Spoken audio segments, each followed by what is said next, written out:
güneş gibi seni düşlemek, Mardin'de bir gece gibi seni düşlemek, Cevher'de bir çocuk gibi seni düşlemek, seni düşlemek, seni düşlemek, Dersim'de bir güneş gibi seni düşlemek, Mardin'de bir gece gibi seni düşlemek, Cevher'de bir çocuk gibi seni düşlemek, seni düşlemek.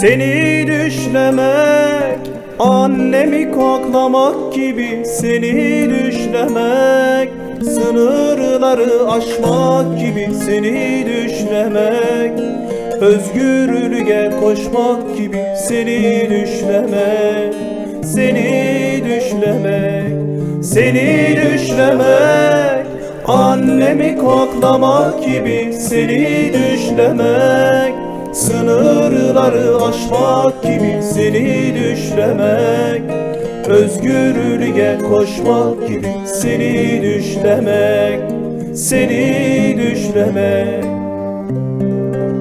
Ne can yazabildi gözlerini, ne de Yusuf anlatabildi gülüşünü.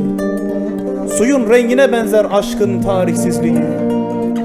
Kaç şair geceyi sabah eyledi, sırf seni anlatabilmek için. Ve kaç mürekkep tüketti, sırf senin için. Ama unuttukları bir şey vardı. Seni sevmek bambaşka bir şeydi. Seni sevmek neye benzer bilir misin? Seni sevmek dar ağacına gülümseyerek giden denize benzer. Serhat'ın mızrabına benzer. Ve seni sevmek neye benzer bilir misin? Seni sevmek özgürlüğe koşan evrime benzer. Fiyama benzer. Berçeme benzer. İşte öyle seviyorum seni. İşte öyle seviyorum seni.